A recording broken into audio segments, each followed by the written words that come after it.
Are you tired of replanting flowers every single spring? What if I told you there are beautiful flowering plants that come back year after year, even when grown in containers? Perennials are the gift that keeps on giving. Plant them once, care for them properly, and they'll reward you with flowers season after season. You save money, you save effort, and you build a relationship with plants that become old friends. Today on No Secrets Gardening, we're exploring 7 perennial flowers that thrive in pots. These aren't just survivors, they're showstoppers. Beautiful blooms, reliable performance, and the kind of easy care that fits into busy lives. If you're ready to invest in flowers that last, hit that subscribe button right now. Let's discover which perennials will turn your containers into a garden that returns like clockwork every spring. What makes a perennial perfect for containers? Before we meet our 7 flowers, let's understand what separates good container perennials from the rest. First, they need cold, hardy roots that can survive winter temperatures in a pot. Containers get colder than ground soil, so the plant must be tough enough to handle that. Second, they should have a compact or manageable root system. Some perennials spread aggressively in the ground, but stay well-behaved in pots. Third, they should bloom reliably without requiring perfect conditions. We want flowers that deliver beauty without demanding expert care. And finally, they should offer good value, either long bloom times, stunning flowers, or interesting foliage that looks good even when not blooming. Number 1. Coneflower, Echinacea. The prairie native coneflowers are tough, drought-tolerant perennials with daisy-like flowers featuring prominent cone-shaped centers. They come in traditional purple, but modern varieties bloom in pink, orange, yellow, red, and white. Why they excel in containers? Coneflowers are native to North American prairies, which means they're naturally adapted to challenging conditions. They tolerate heat, cold, drought, and poor soil, making them incredibly forgiving in pots. They bloom from midsummer through fall, attracting butterflies and bees. After flowering, the seed heads remain attractive through winter, providing food for birds. How to grow them? Use a pot at least 12 to 14 inches wide and deep. Coneflowers develop taproots, so depth matters. Plant in well-draining potting soil mixed with a little compost. Place in full sun, at least 6 hours daily. Water when the top 2 inches of soil feel dry. Once established, coneflowers tolerate drought well, but they'll bloom more prolifically with regular watering. Deadhead spent flowers to encourage more blooms, or leave the seed heads for winter interest and wildlife. Quick tip: coneflowers can be divided every 3 to 4 years. Simply remove the plant in early spring, split the root ball into sections, and replant. Now you have multiple pots of coneflowers. Number 2. Salvia, perennial sage. The long bloomer. Perennial salvias produce tall spikes of tubular flowers in shades of blue, purple, pink, red, or white. They bloom for months, often from late spring through the first frost. Why they're ideal for pots? Salvias are low-maintenance workhorses. They bloom prolifically, attract hummingbirds and butterflies, and tolerate heat and drought once established. The foliage is often aromatic, adding another sensory dimension to your container garden. How to grow them? Use a pot 10 to 12 inches wide with excellent drainage. Salvias hate wet feet and will rot in soggy soil. Plant in well-draining potting soil. Place in full sun for best blooming, though some varieties tolerate partial shade. Water when the soil feels dry an inch down. Salvias prefer to dry out slightly between waterings. After the first flush of blooms fades, cut the flower stalks back by 1/3. This encourages a second wave of flowering. Gardening fact. The name salvia comes from the Latin word salvare, meaning to heal. Many salvias have been used medicinally throughout history, though the ornamental varieties we grow are primarily for beauty. Number 3. Coral bells, Heuchera, the foliage star. Coral bells are grown primarily for their stunning foliage, which comes in shades of purple, bronze, lime green, silver, and even near black. The delicate flower stalks that appear in late spring are a bonus. Why they thrive in containers. Coral bells have compact, mounding growth habits perfect for pots. They stay attractive year-round in mild climates, and even where winters are harsh, they're among the first to bounce back in spring. They tolerate shade better than most flowering perennials, making them perfect for balconies or patios that don't get full sun. How to grow them? Use a pot 10 to 12 inches wide. Coral bells have shallow root systems, so depth isn't as critical as width. Plant in rich potting soil with good drainage. Place in partial shade to full sun, depending on the variety. Darker-leaved varieties tolerate more sun, while lighter ones prefer shade. Water regularly, keeping soil evenly moist, but not waterlogged. Coral bells don't tolerate extreme drought. Remove flower stalks after blooming if you prefer to focus attention on the foliage. Quick tip. Coral bells can heave out of the soil during freeze-thaw cycles. Each spring, check if the crown has lifted and gently press it back into the soil, adding fresh potting mix if needed. Number 4. Blanket flower, Gaillardia, the heat lover. Blanket flowers produce cheerful daisy-like blooms in warm shades of red, orange, and yellow, often with multiple colors on a single flower. They bloom from early summer through frost. Why they're perfect for containers? Blanket flowers are nearly indestructible. They tolerate heat, drought, poor soil, and neglect. They're native to North American prairies and grasslands, so they're naturally tough. The blooms are long-lasting both on the plant and as cut flowers. They attract butterflies and are deer-resistant. How to grow them? Use a pot 10 to 12 inches wide with excellent drainage. Blanket flowers must have well-draining soil. They'll rot in heavy, wet conditions. Plant in full sun. These flowers need at least 6 hours of direct sunlight to bloom well. Water sparingly. Once established, water only when soil is dry 2 inches down. Overwatering is the main way to kill blanket flowers. Deadhead regularly to encourage continuous blooming. In late fall, cut the plant back to a few inches above the soil. Gardening fact. Blanket flowers got their name because the color patterns resemble traditional Native American blankets. They're native to the Great Plains and Southwest. Number 5. Daylilies, the reliable performer. We mentioned daylilies in our perennials video, but they deserve another appearance.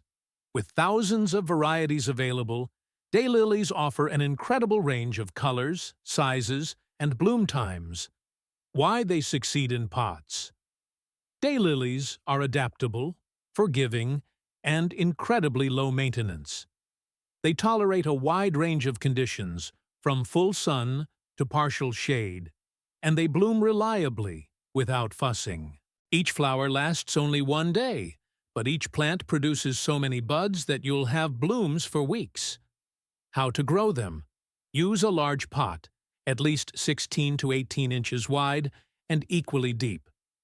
Daylilies have substantial root systems that appreciate room. Plant in rich potting soil mixed with compost. Place in full sun to partial shade, at least 5 hours of sun for good blooming. Water when the top inch of soil feels dry. Daylilies tolerate some drought, but bloom best with consistent moisture. Remove spent flowers to keep the plant looking tidy. After blooming ends, the foliage remains attractive through summer. Quick tip.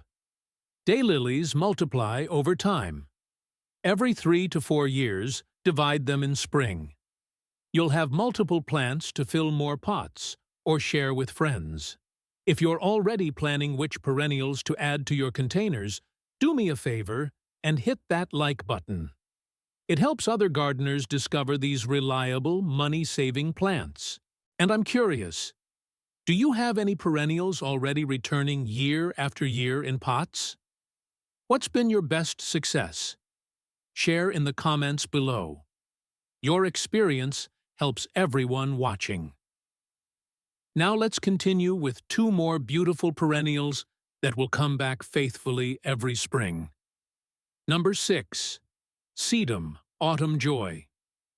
The Season Extender. Autumn Joy sedum is a specific variety that deserves special mention. It produces thick, succulent leaves and large, flat flower clusters that transition from pale green to pink to deep russet over several months. Why it's exceptional in containers, sedum is virtually indestructible. It stores water in its fleshy leaves, making it extremely drought-tolerant. It looks good for 3 seasons: spring foliage, summer buds, and fall flowers, then provides winter interest with dried flower heads.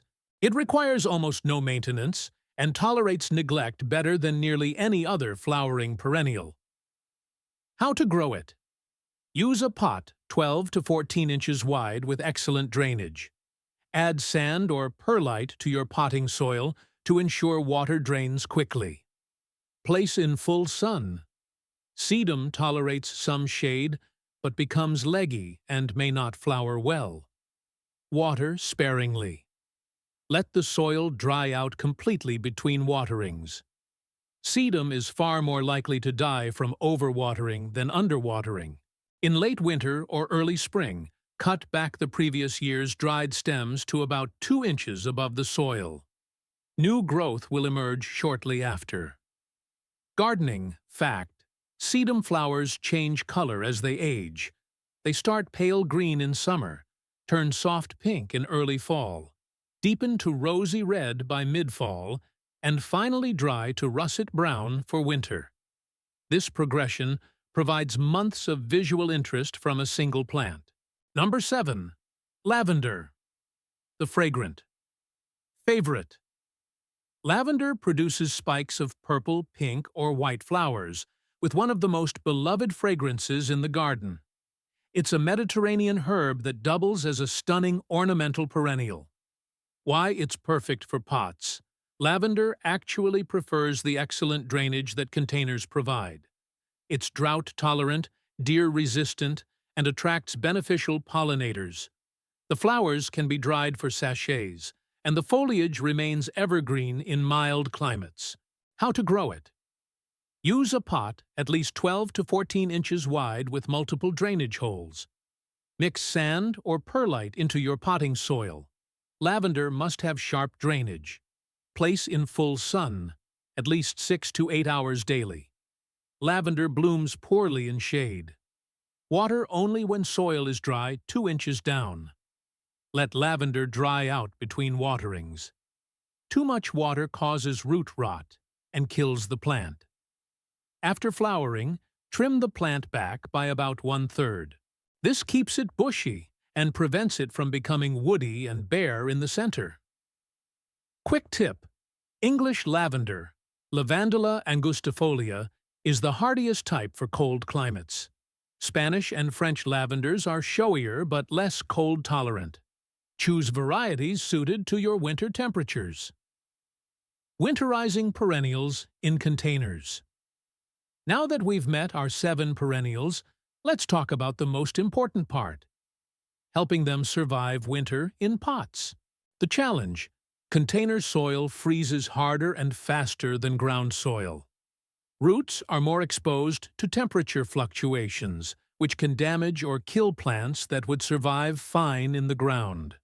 Location matters. Move pots to a protected area, against a wall, under an overhang, or in a corner where they're shielded from harsh winds. South or east-facing walls provide extra warmth. Insulation helps. In areas with severe winters, wrap pots in burlap, bubble wrap, or old blankets. This insulates roots from extreme cold. You can also group pots together. They protect each other. Water wisely. Water pots thoroughly before the ground freezes. Moist soil retains heat better than dry soil. But don't water during winter. Frozen soil can't absorb water anyway. Mulch the surface. Add 2 to 3 inches of mulch on top of the soil. This protects the crown of the plant and insulates roots from temperature swings. Don't bring them inside. Perennials need a cold dormancy period. Bringing them into heated homes disrupts their cycle and can kill them. Let them rest outdoors. Check for heaving. In late winter, check if freeze-thaw cycles have pushed plants up out of the soil. Gently press them back down and add fresh potting mix if needed. 7 perennial flowers that return year after year in containers. Coneflowers for prairie toughness, salvias for long blooming, coral bells for stunning foliage, blanket flowers for heat tolerance, daylilies for reliable performance, sedum for season-long interest, and lavender for fragrance and beauty. Perennials are an investment in the future of your garden. They ask for patience in the first year as they establish roots, but then they deliver year after year with minimal effort. They become companions, returning each spring like old friends, growing fuller and more beautiful with age. Container gardening doesn't have to be all annuals that you replant every season. With the right perennials and proper winter care, your pots can be filled with plants that last for years, saving you money and creating continuity in your outdoor space. Which of these 7 perennials speaks to you? Do you already have perennials returning in containers? What's your secret to keeping them happy through winter? Share your experience in the comments. We all learn from each other here. And if you're enjoying these practical, money-saving approaches to gardening, please subscribe to No Secrets Gardening. We're building a community of gardeners who value simplicity and success. Thank you for your time today. Grow calmly, and I'll see you in the next video. Happy gardening!